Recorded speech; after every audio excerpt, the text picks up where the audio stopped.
In this podcast episode, Logan Ury, a dating scientist and author, discusses various aspects of love and relationships. She begins by stating that while most people want to find love, they often have misconceptions about what they truly want. However, she emphasizes that there is a lot of great relationship science available to help people find love. Ury introduces three key concepts in her work: the spark, the post-date 8, and the 3 dating tendencies. The spark refers to the initial chemistry and attraction that often leads to relationships that burn out quickly. The post-date 8 involves asking oneself 8 questions after a date to train the brain to approach dating in a new way. The 3 dating tendencies are common patterns that hold people back from finding love. She explains that many people in great relationships have made choices that differ from what they initially thought they wanted. It is important to recognize that when single, one is choosing a set of problems rather than a perfect partner. Ury also highlights the importance of distinguishing between pet peeves and deal breakers, as well as the need to embrace online dating as the most common way couples meet.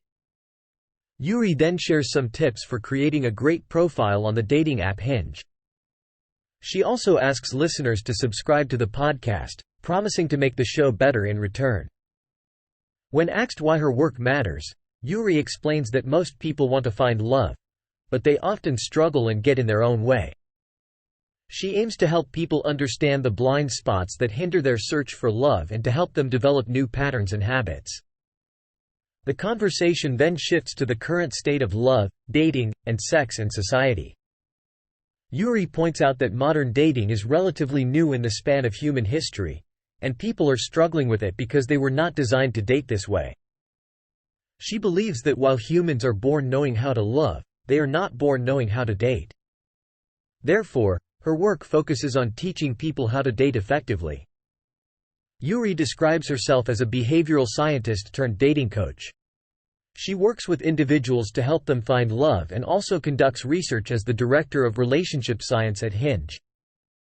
She teaches dating classes and has written a book titled, How to Not Die Alone. The conversation then delves into attachment theory, which suggests that our childhood experiences with primary caregivers influence our adult romantic relationships. Ury explains the 3 attachment styles: anxiously attached, avoidantly attached, and securely attached. Anxiously attached individuals fear abandonment and constantly seek closeness, while avoidantly attached individuals fear being smothered and push others away. Securely attached individuals can balance intimacy and independence. Ury shares her personal experience of being anxiously attached and dating an avoidantly attached person. She describes the anxious-avoidant loop, where one person chases and the other pulls away, leading to a cycle of pain and frustration. She emphasizes the importance of breaking this loop and finding a secure partner. The conversation then turns to the question of where avoidant attachment comes from.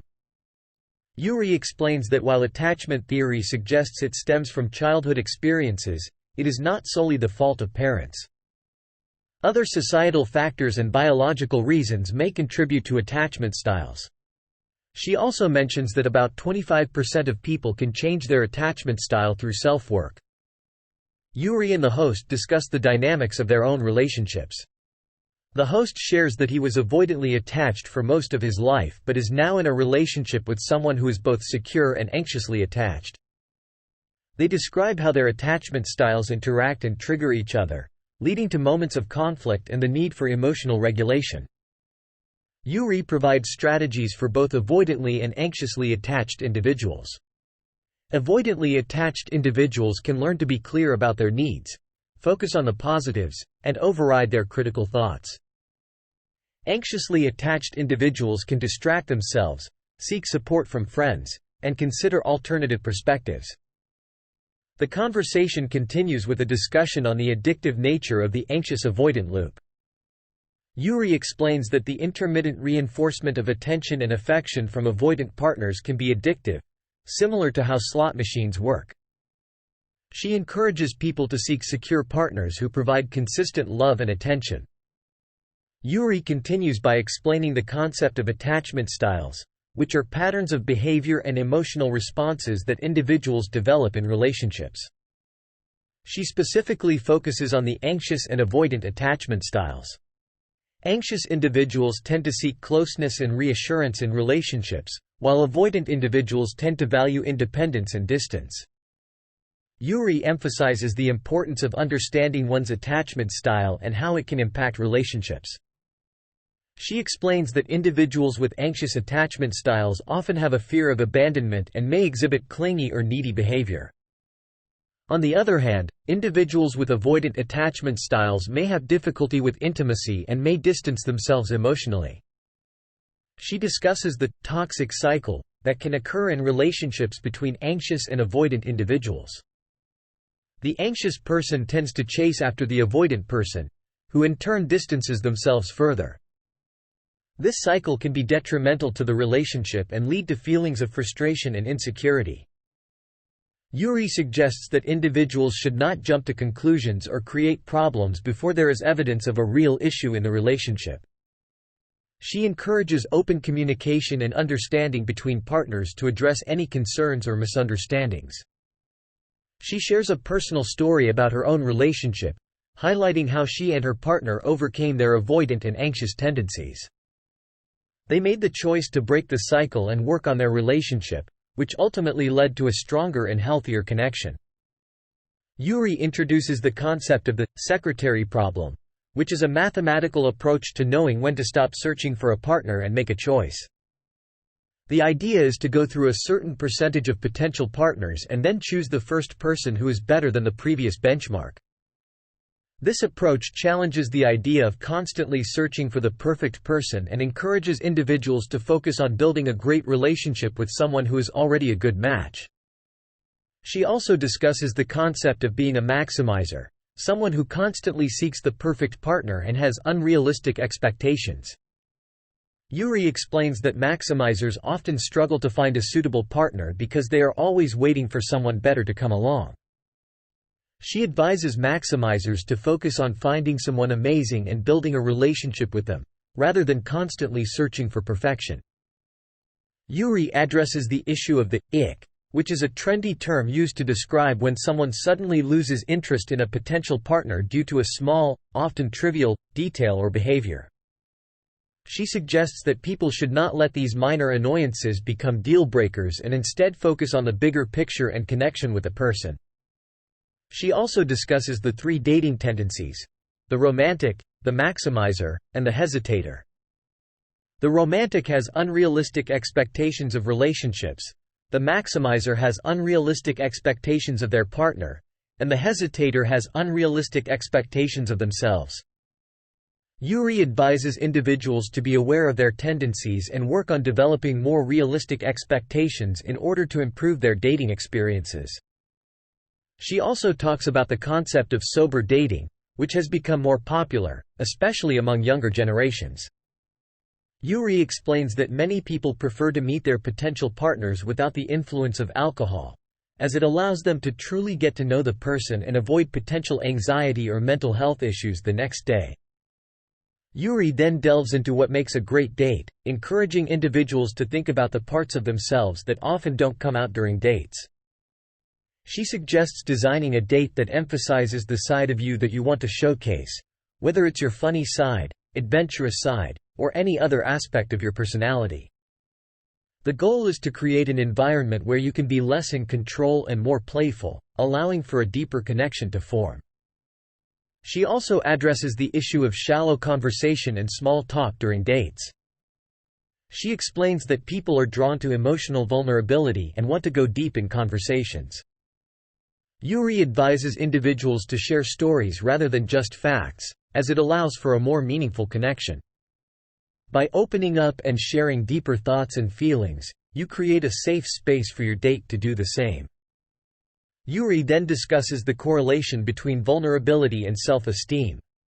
She explains that individuals with low self-esteem may hesitate to be vulnerable because they fear rejection, while those with high self-confidence may struggle to be vulnerable because they feel it is risky to show imperfections. However, She emphasizes that vulnerability is the bridge to connection and encourages people to let others in and show their true selves.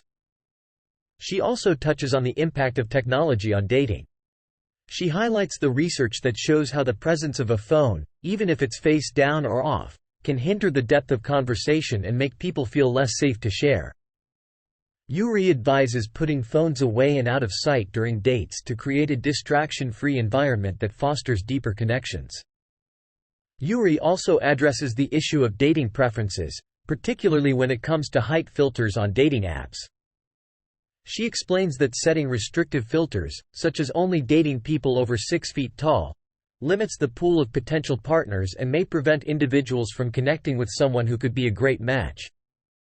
She encourages people to be open-minded and expand their filters to give themselves a chance to connect with a wider range of people. Ury discusses the importance of vulnerability in relationships.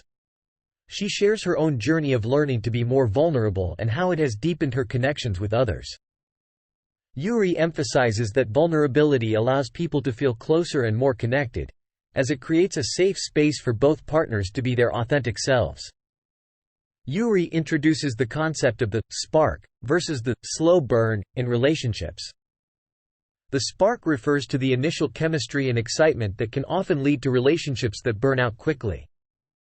On the other hand, the slow burn represents a more secure and stable connection that can lead to a long-term partnership. She encourages individuals to shift their focus from seeking the spark to looking for the slow burn, which involves finding a secure person who would make a great long-term partner. To help individuals assess their compatibility with a potential partner, Ury introduces the concept of the post-date 8. After a date, individuals should ask themselves a series of questions to determine their level of interest and how they felt in the other person's presence. This exercise helps train the brain to focus on what truly matters in a relationship rather than superficial qualities. Ury discusses some common misconceptions about what matters in finding love. She explains that looks and money are less important than people think. While attraction is important, adaptation occurs, and people become accustomed to what is around them. Similarly, money may make things easier, but it does not guarantee long-term relationship success. Ury emphasizes the importance of kindness, loyalty, emotional stability, and the ability to make hard decisions together as key factors for a successful relationship. The conversation then shifts to the topic of fighting well in relationships. Ury explains that it is not about avoiding conflict altogether but rather about having the skills to resolve conflicts in a respectful and constructive manner. She references the work of Julie and John Gottman, who emphasize the importance of fighting well and making decisions together as a team. The discussion moves on to the role of dating apps in modern relationships. Ury believes that dating apps have been a net positive for society, as they have helped many people find love, especially those in marginalized groups or over a certain age. However, she acknowledges that some men may feel disadvantaged on dating apps due to the concentration of attention on a small percentage of men. Nevertheless, she believes that dating apps are just one avenue for meeting potential partners and that people should also be open to meeting others in real life. The host asks Ury about the ideal time to get married. Ury suggests that there is no perfect time and that the focus should be on having intentional conversations with one's partner about their goals, values, and future plans. She emphasizes the importance of deciding rather than sliding through relationship milestones, ensuring that both partners are on the same page. The episode concludes with Ury's definition of great sex. She describes it as a deep connection that allows individuals to be fully present, express themselves, and experience pleasure. She believes that great sex involves losing oneself in the moment and being transported to a different place. Thanks for watching. If you enjoyed the video, please like and subscribe.